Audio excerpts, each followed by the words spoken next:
موجود ہے.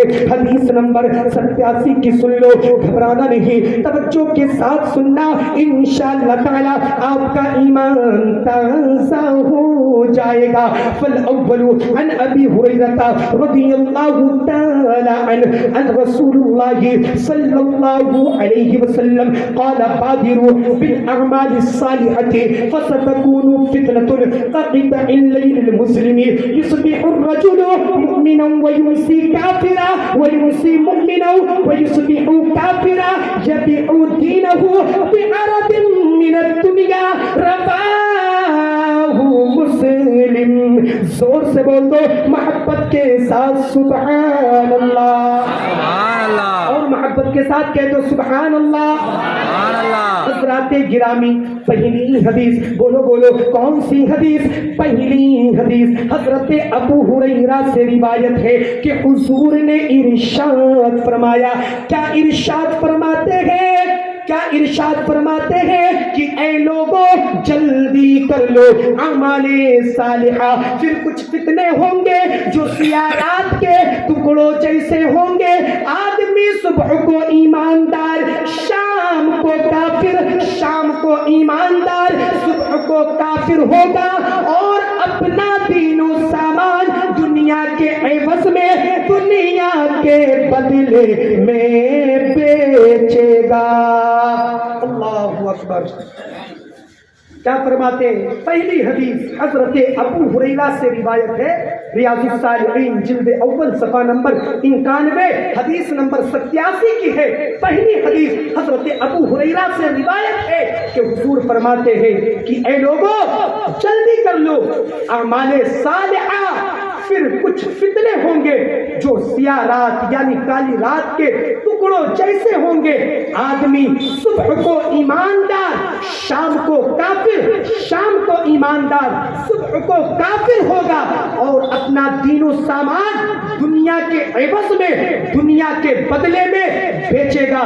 میرے دوست, میرے بزرگ, میرے عزیز بچوں, بتاؤ, میں آپ سے پوچھنا چاہتا ہوں کہ جو رسول یہ فرمائے کہ اے لوگوں جلدی کر لو اعمال صالحہ, بھلا ان کی اولاد کو حکومت کی خواہش کیسے ہو سکتی ہے؟ آج کچھ لوگ یہ کہتے ہیں یزید امیر المؤمنین ہے, یزید قسطنطنیہ کی جنگ میں شریک ہوا تھا, یزید پارسا ہے, یزید بخشا بخشایا ہے. میں یہ کہتا ہوں کہ جو لوگ یہ کہتے ہیں یزید امیر المؤمنین ہے تو اپنے بیٹے کا نام یزید کیوں نہیں رکھتے, اپنی اولاد کا نام یزید کیوں نہیں رکھتے؟ میرے دوست, واقعہ کربلا گزرنے کے بعد باپ اپنے بیٹے کا نام یزید نہیں رکھتا, دادا اپنے پوتے کا نام یزید نہیں رکھتا, نانا اپنے نواسے کا نام یزید نہیں رکھتا. لیکن خدا کی قسم, امام عالی مقام کی ذات پر قربان جاؤ کہ کل بھی دادا اپنے پوتے کا نام فخر سے حسن اور حسین رکھتا تھا, آج بھی لوگ اپنی اولاد کا نام فخر سے حسن اور حسین رکھا کرتے ہیں. میرے دوست, میرے بزرگ, میرے عزیز بچوں, لگ رہا ہے کہ سامنے کے لوگوں کو بات سمجھ میں آ رہی, پیچھے کے لوگوں کو نہیں. بھائی بات سمجھ میں آ رہی ہے؟ کس کس کو آ رہی ہے؟ ہاتھ اٹھا کے کتنے لوگوں کو آ رہی ہے؟ اور بھی پیچھے لوگ کے لوگوں کو بھائی آ رہی ہے سمجھ میں, آواز پہنچ رہی برابر؟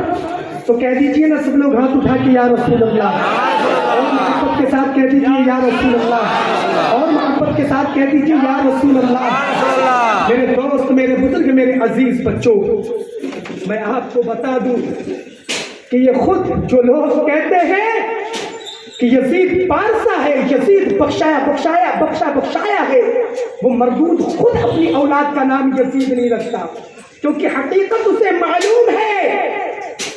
پڑھتے ہیں لیکن مانتے نہیں, جانتے ہیں لیکن مانتے نہیں. جانتا تو ابو جہل بھی تھا حضور کو لیکن مانتا نہیں تھا, جانتا تو ابو لہب بھی حضور کو تھا لیکن مانتا نہیں تھا, جانتا تو حضور کو عتبہ اور شیبہ بھی تھا لیکن مانتا نہیں تھا.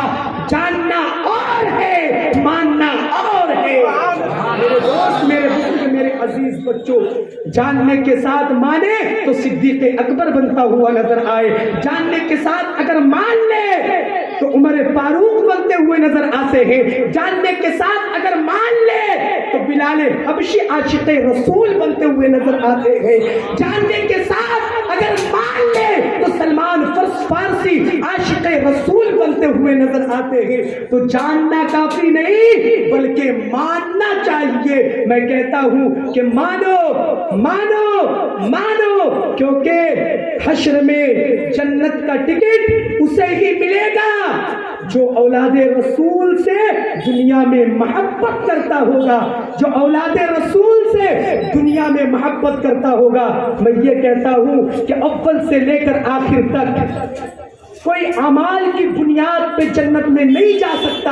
میں بھی کہتا ہوں میں بھی نہیں جا سکتا، چاہے کوئی مفتی صاحب ہو، اعمال کی بنیاد پر جنت میں نہیں جا سکتا۔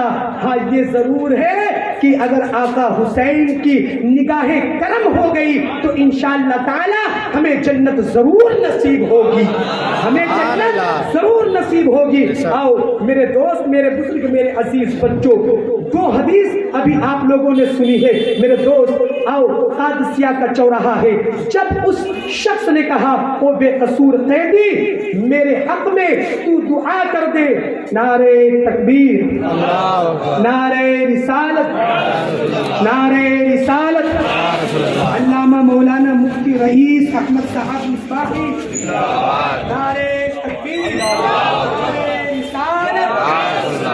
تشریف رکھے آپ لوگ، ابھی حضرت کے خطاب کو سننا ہے نا، دیر کس ناچیز کو میں اپنی جماعت کا دھول ہوں، ابھی پھول کو سننا باقی ہے، پہلے جماعت کی دھول کو سن لیجئے پھر پھول کو۔ شخص کہتا ہے کہ اے بے قصور قیدی، بھائی ادھر توجہ چاہوں گا، جب حضرت آئیں گے تو حضرت کو بھی آپ سنیے گا، لیکن ابھی تھوڑی دیر اس ناچیز کو سن لیں، تھوڑی دیر اس ناچیز کو سن لے۔ تو حضرات گرامی وہ شخص کہتا ہے او بے قصور قیدی میرے حق میں دعا کر دے۔ امام زین العابدین نے دونوں ہاتھ اٹھایا ہے اور رب کی بارگاہ میں کہنے لگے اے پروردگار عالم، تو کبھی بھی اس شخص کو مسلمان ظالم کا کبھی قیدی نہ بنانا۔ ظالم مسلمان کا، یہ علم دار لوگوں کی محفل ہے، خوب سمجھتے ہوں گے، ظالم مسلمان کا کبھی قیدی نہ بنانا۔ وہ شخص کہنے لگا یہ کیا دعا کر رہے ہیں؟ کہا تو نہیں جانے گا غربت میں رہنا آسان ہے، فاقے کرنا آسان ہے، لیکن جو میں برداشت کر رہا ہوں تو وہ برداشت نہیں کر سکتا۔ کہا مجھے بات سمجھ میں نہیں آئی۔ کہا اگر بات سمجھ میں نہیں آئی اور سمجھنا چاہتا ہے تو میرے پیٹھ کی طرف سے میری قمیص کو اٹھا، بات تجھے سمجھ میں آ جائے گی۔ جب اس بندے نے امام زین العابدین کے پیٹھ سے کپڑا اٹھایا ہے، قمیص اٹھایا ہے، تو خدا کی قسم پوری پیٹھ کالی پڑی ہوئی تھی۔ آپ سوچ رہے ہوں گے کہ پوری پیٹھ کالی کیسے پڑ گئی؟ میرے دوست، جب امام زین العابدین نہیں چل پاتے تھے تو عمر ابن سعد کے کتے امام زین العابدین کے پیٹھ پر کوڑے مارا کرتے تھے۔ اب آؤ میرے دوست، وہ شخص کہتا ہے تو پھر آپ رک کیوں نہیں جاتے ہیں؟ تو امام زین العابدین جواب دیتے ہیں کہ او اللہ کے بندے، میں اگر رک گیا تو میرے بابا کا دین یہی رک جائے گا۔ میرے بابا کی یہ وصیت تھی کہ بیٹا زین العابدین میں جا رہا ہوں لیکن میرے مشن کو تم میرے نانا جان تک پہنچا دینا، مدینہ شریف اس دین کو لے کے واپس تمہیں جانا ہے۔ سبحان اللہ، اللہ اللہ،